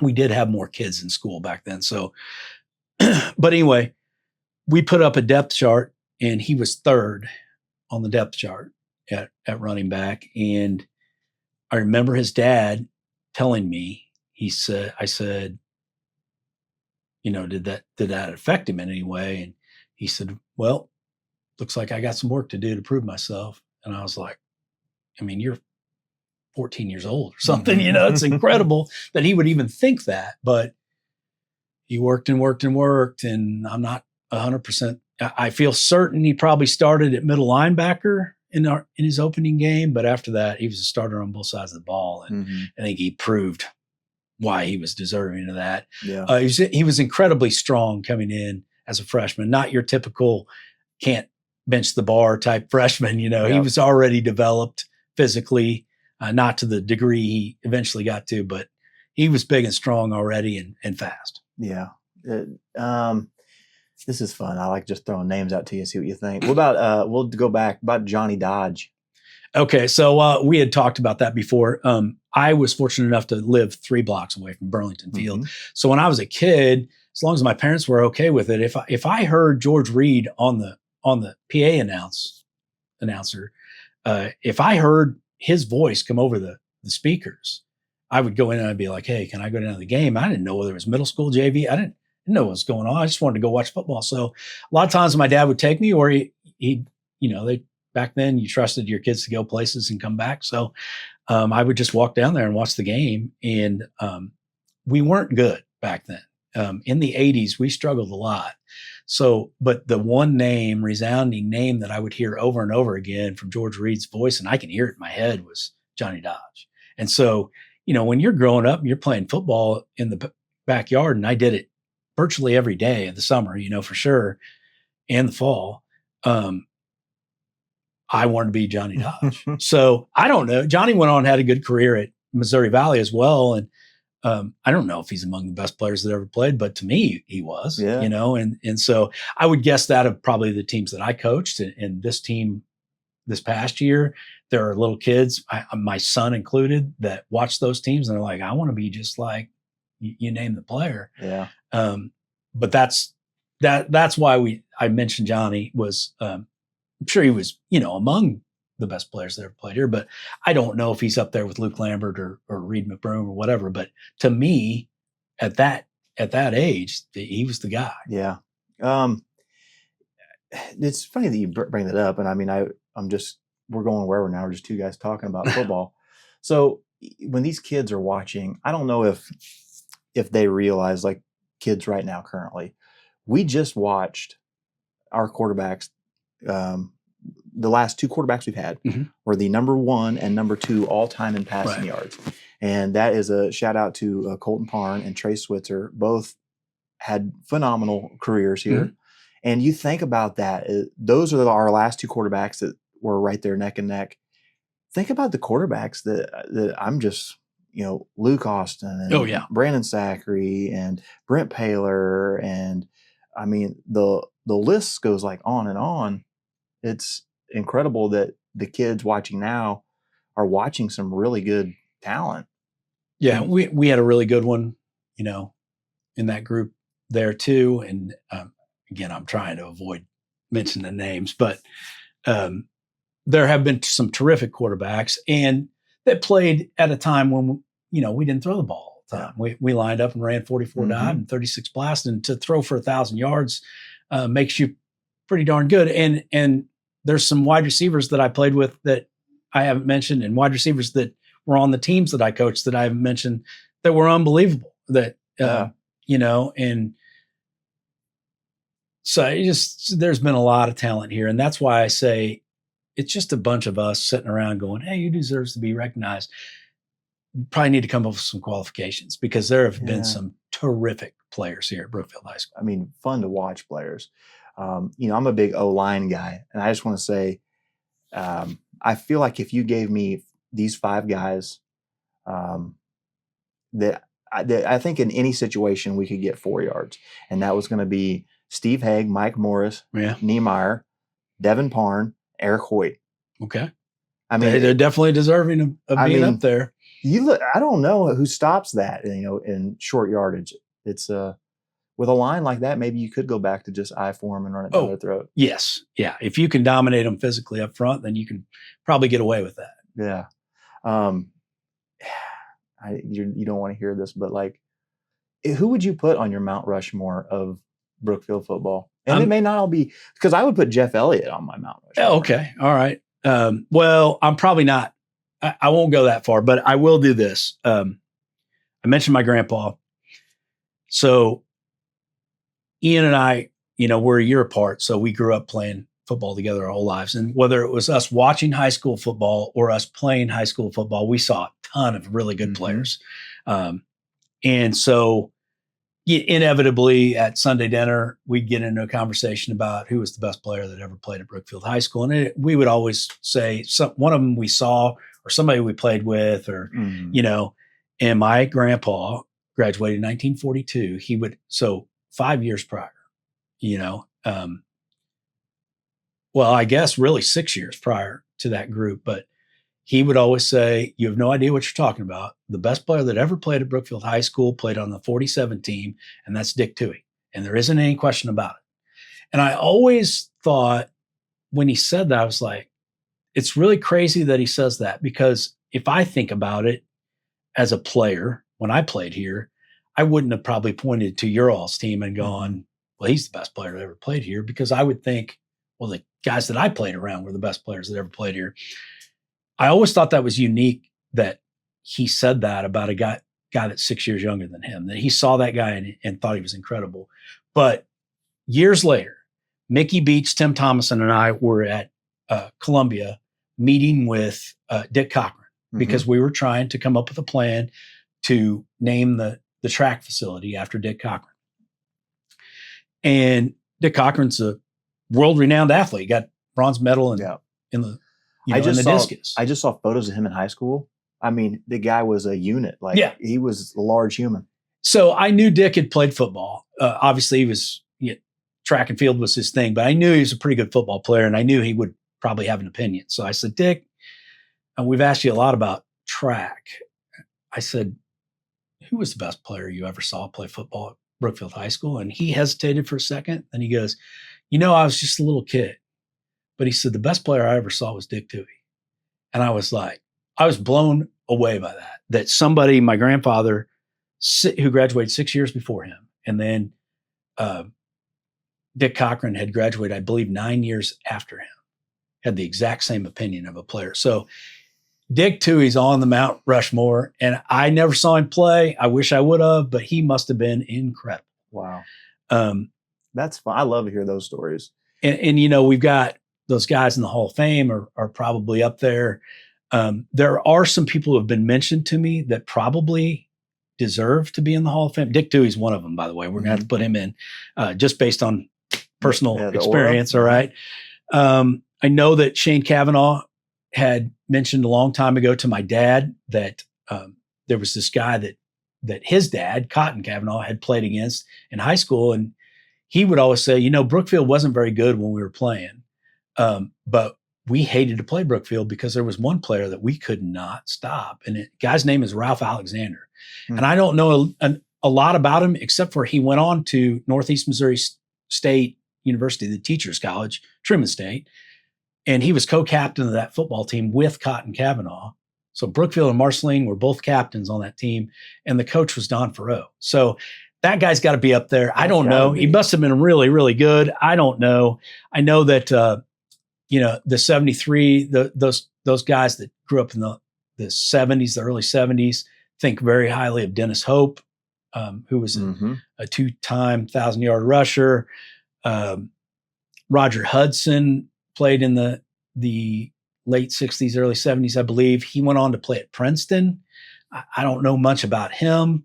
Todd Niemeyer, we mentioned, I hope he wouldn't feel bad about it. He was a really good high school football player, but he was a way better college football player than he was a high school football player. I mean, he was an unbelievable player at the University of Missouri. He was just a great big kid when he was here, but he put it all together at the University of Missouri. So he's another one of those guys where you go, well, I mean, he deserves to be recognized. Just it's not for the same things that you might indicate somebody else, but he was a terrific player. I just don't even know where I would start. But we've had some really, really, really good coaches and some unbelievable players here. The reason I don't want to get started is because of the kids that I coached, because I'm not so sure some of them aren't deserving of being right up there. Yeah. I just don't want to get into listing players that I coached and upset any of them, because there were a lot of good players on those teams. Yeah. We could have a whole episode about those teams, because, I mean, you're looking at Cup and Spicinger and McBroom and Noble, and I could just keep going. I'm not going to help you because you're going to miss them. you and Matt had talked about the a philosophy for youth sports, and he said something about melding the hardcore win at all cost with the coach that wants to give them ice cream after the game or whatever, and make sure that everybody has a good experience. Here's why I think that's important, and you can't lose sight of it, particularly in the football program. Kids have to play, and it can't be win at all cost. And that's in the elementary program, in the middle school program, and really to a degree in the JV program too. I know parents sitting in the crowd are like, they just want to win because lots of people are competitive and they just want the coach to make decisions that help them win. But there are kids sitting there not getting a chance to play when you do that could eventually help you. Right. And they just need an opportunity to play so that they can get better, and if they'll get a little taste of that and feel like they're an important part of the team and get themselves in the weight room, eventually they can become players for us at the high school level. And Matt talked about the numbers, how important that is. It's incredibly important that we get kids out, especially a large group of seniors. And the kid that came to mind when you were asking me about Reed, and I hate to even start to mention players because there's a lot of them that deserve to be mentioned that were unbelievable, still are unbelievable people. Adam Palmer. Adam Palmer is not anybody that's going to show up on any of these lists. But this is the reason for my philosophy about youth football and the reason why I'm still serving as the president of the league. I'm hoping to hand that over to somebody, but it has to be handed over in a way that everybody understands this philosophy is important and we need to stick with it. Is Adam wasn't a very good football player in elementary, in middle school, and even in JV. He really wasn't. He was wiry. He was thin, not very strong, and not overly talented. Now, I think as things went along, we found out he was a lot more talented than we thought. But he told me from the first second that he stepped in the weight room as a freshman, Coach, I'm going to be a starter on this team. And I said all the right things to him. But in the back of my mind, I thought, there's no way in the world this kid will ever help us. And by the time he was done playing in JV, pushing himself every day in the weight room, which he never missed a single day, he ended up as an all-district performer on one of those teams, 2014 team. He was an all-district offensive lineman for us. And I know that Dexter Carmichael played on that team too. I'm already starting to name names, but the reason I'm mentioning Dexter is I know Dexter is the middle school head coach right now, which makes me very proud, by the way, because he's an unbelievable kid, young man, I guess now. But he uses Adam Palmer. And so that one kid, and there's lots of Adam Palmers that have come up through our program, but that one kid you can pinpoint and you go, that's why it's so important. Don't put winning as the most important thing in youth sports. It has to be development. We have to teach them the fundamentals. We have to give kids that might not right now deserve to be on the field. They've got to get a taste of playing time. They got to be on the field so that they feel like they're a part of the team. And if they feel like they're a part of the team, they'll keep coming back. And if they'll keep coming back, eventually they'll end up a decent football player. And so that's how you develop numbers as a program. And there's no other way to do it. If somebody takes over and goes to a win at all cost, we'll be in trouble. We'll be down to not having very many seniors again. Kids have to play. And I think Matt mentioned it in a story too, that another coach had described it to him. Like, if you give me a roster full of 17 and 18-year-olds, you're going to win a lot of games. Yeah. Earl Bennett, he and I coached against each other for a number of years. And that's his philosophy. And you can see it play out at Centralia and has for a number of years now. Even in years where they're not necessarily talented, they just outman you because they can stay fresh. Well, and I mean, our numbers are just now looking better, I feel like, in the last few years. And that has certainly helped for sure winning. And you will always have more fun if you are winning. Well, that's true. And I think that's the part the adults that are coaching are doing it because they had a great experience playing football and they were probably good players, most of them, not all of them, but most of them. And so there's an innate desire to win no matter what you're doing. But I'm a huge believer that you have to put that aside and you have to let kids play and you have to teach them the fundamentals. And if you winning in a given year is not as important and nowhere near as important as if you have 14 kids come out as third graders and you got 16 coming out as fourth graders. Yeah. That means you did something right. If you've got all those same kids coming back out and then you've pulled a few more, then you've done it right. Yeah. So it's all about changing the culture and keeping that excitement up, which excitement is up right now because we've had back-to-back winning seasons. There was about a 8-year-ish gap where we were a losing program. And we hope that this excitement continues. And part of that's going to be driven by support from the community. So I don't know if there's anything we have left to cover about the history. We could go on. Oh yeah, we could talk for quite a while. I would just mention that, the coaches after me, Coach Stevens, who's now the athletic director and still helps on Friday nights, still helps on Wednesdays for defensive practice and Friday nights. And he has a fantastic football mind. He had a good group come through and they were, within just a couple plays of really putting a run together there late in that season at St. Pius. Yeah, St. Pius went on the state championship game, lost 3-0 in the state championship game. And Coach Luke and his staff have done a terrific job. We are so fortunate to have Coach Stevens and Coach Luke and his staff. There's a lot of enthusiasm there and knowledge. And I've been really proud of the development of the staff as time has gone on.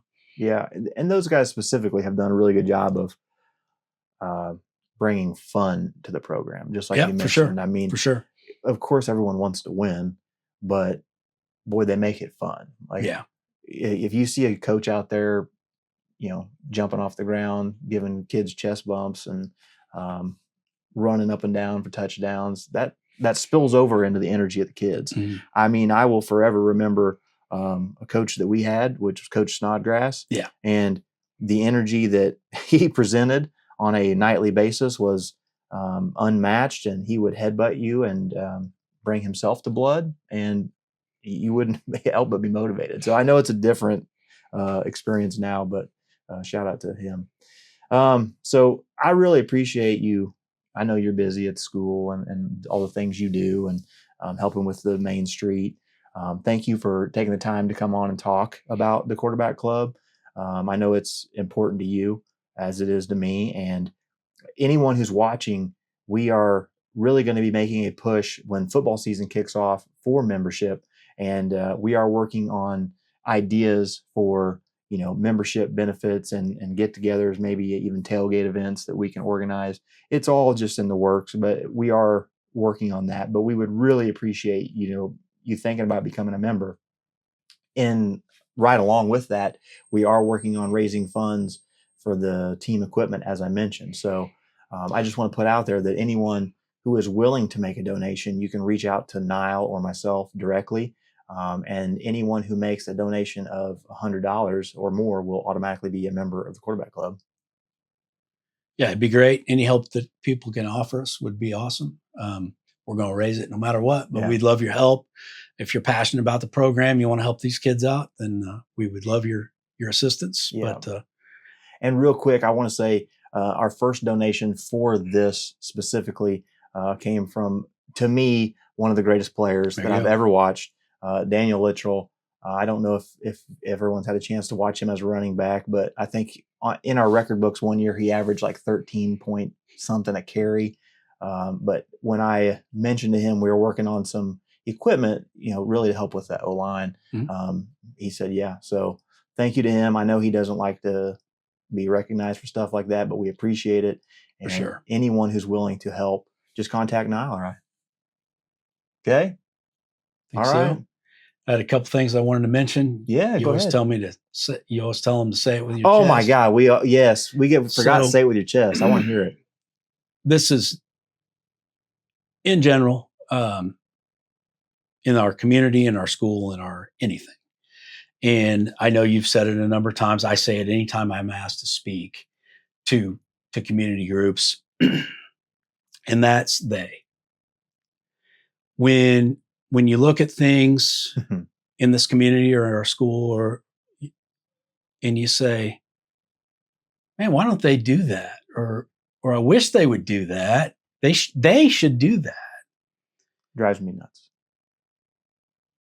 I want you first to consider, is that something that you're passionate about? Because if so, they is you. They is all of us. And I can't stress that enough. I've heard, all your other guests come on here and say, eventually you get on the subject of negativity. And I don't really want to spend a lot of time with that. But if you're looking at something here in our community and you think it needs to be improved and you're passionate about it, then do it. And if you say, well, I don't have the ability or I don't have the funds to help with that, there's something you can do to help. Yeah, you don't have to help with money.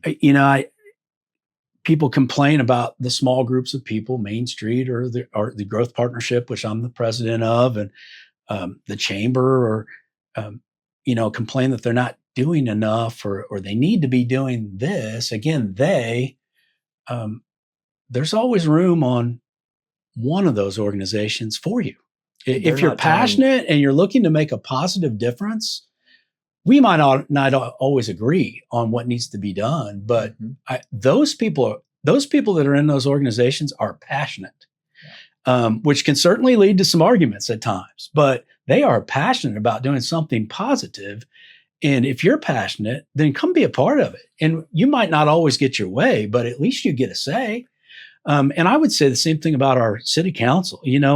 Don't show up at a city council meeting and gripe. Sit down with a city council person and treat them with some respect, because they're doing it for free. Treat them with some respect. Explain your concerns. Right. They probably have the same concerns, but they're out there trying to do something positive. Yeah. So it's so frustrating because at the end of the day, most of us, we all want the same thing. Yeah. You start arguments on how to achieve it, and it is never ending. You'll never, get rid of it, eradicate it. But the people with the they mentality, it just is a constant negativity that brings down the collective whole. Yeah. And everybody has that. Don't get me wrong. I can go someplace and be like, why don't they do it this way? And then I'll think to myself, if you want to change that, you probably ought to get on their board. And the problem is, and this well, is you can't be on every board, and you're just about on every board, but you can't be on everything. So that you just kind of got to appreciate the fact that those people are doing the best they can.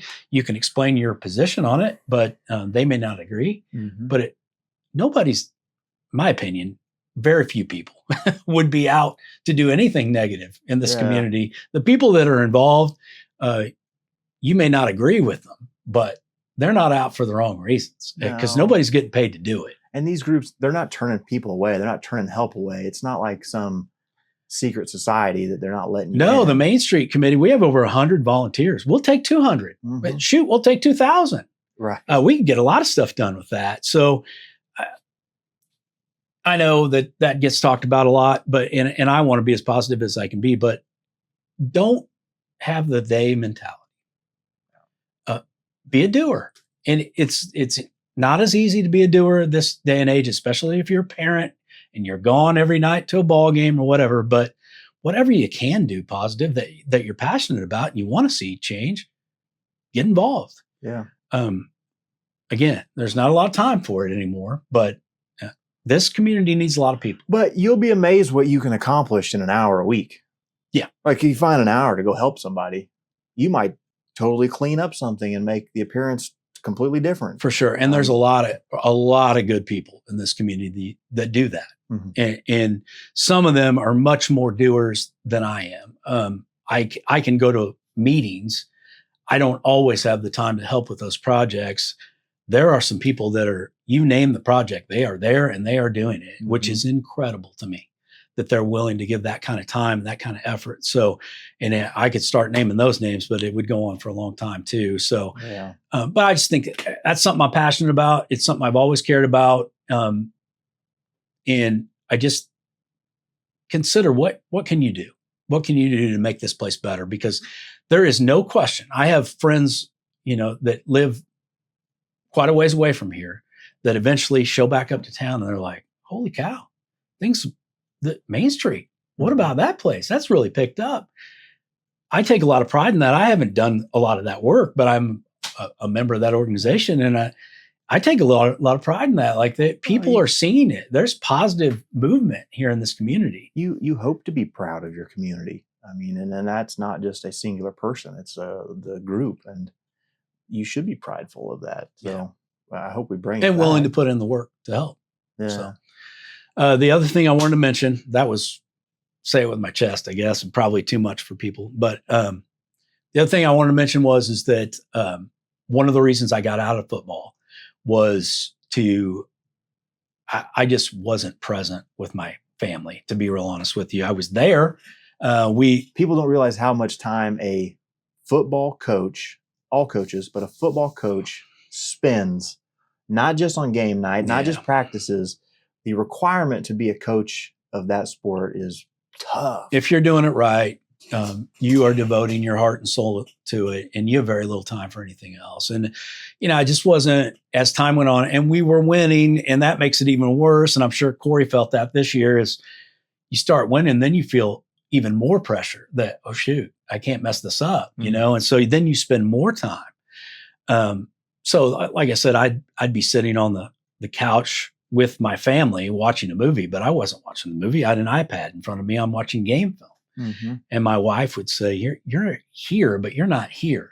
And so eventually, I finally got through my thick skull, like, you've had your run here, buddy. I've been incredibly fortunate to coach at 3 really good schools and my alma mater, which is, all I ever wanted to do in life. And so eventually got an opportunity to get out, go into administration. And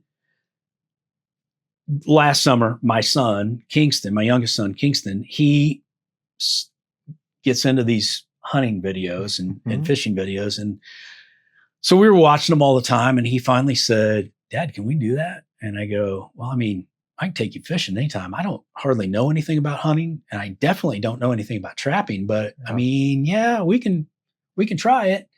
And so all of a sudden, next thing I know, he's developed his own YouTube channel, KPT Outdoors. I love it. We start trapping these animals that I don't even know what to do with. Like, quite frankly, I was scared of them when I walk up to these live cages, live traps.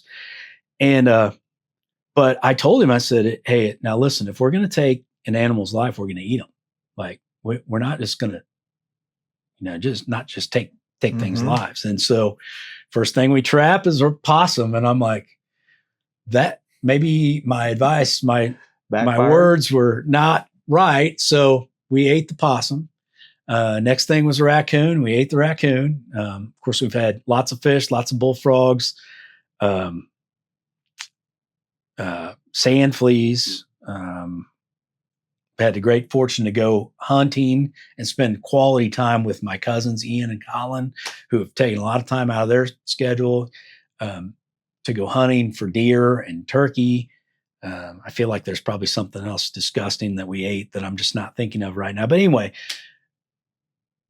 it's been one of the greatest things. Like, I spend a lot of time with my daughters going to sporting events, but we don't have that much in common as far as, they like makeup and things like that, but my son has found something that he loves, and I wasn't really my thing, but it's been awesome. It really has. And we've spent a lot of quality time together. And like I said, gotten to spend some quality time with family and had some experiences that I never would have experienced. Like his tagline on his YouTube channel is, we have no idea what we're doing. And this is absolutely the truth. We have no idea what we're doing. Even when we've harvested an animal, I have no idea how to cook them. Like we have to watch YouTube videos.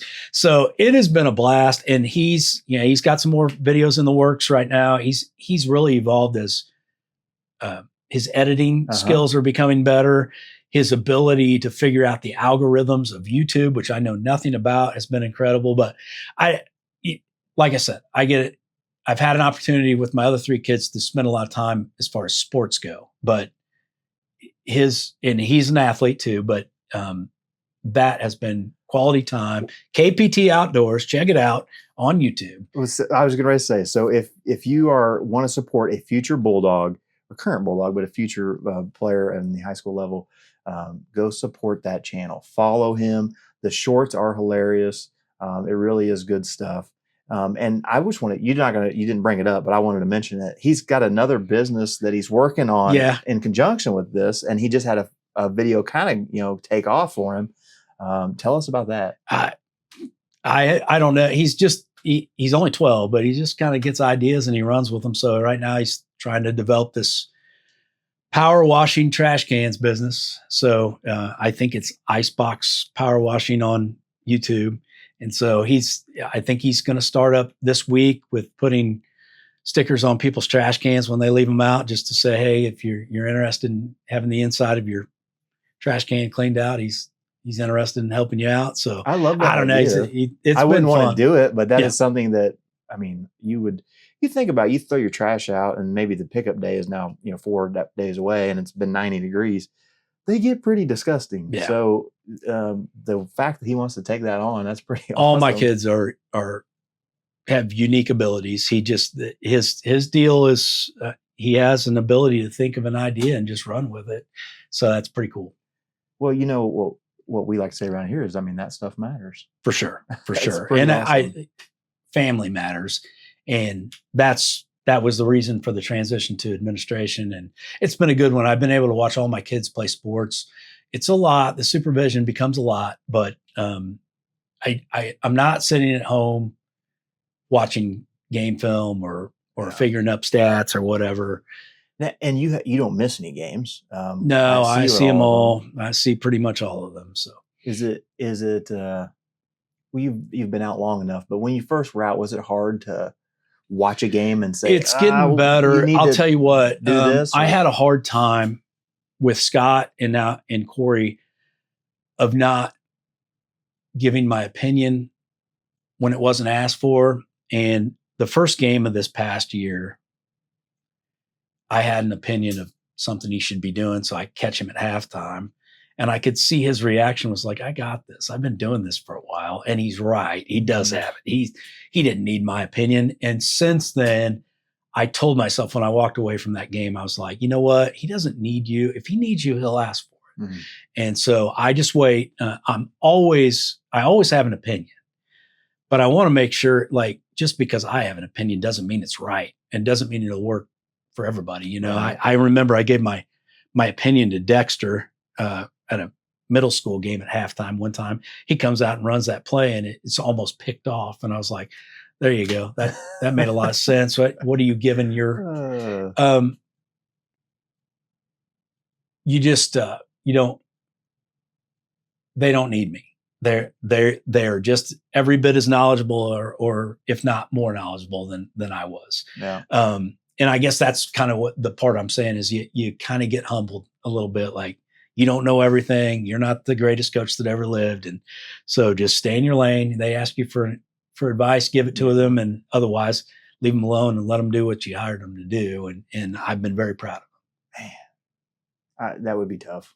It would be tough for me to just shut up. But, I could just talk Brookfield football and Brookfield all day. I think I would really enjoy if we could organize another episode, maybe preseason.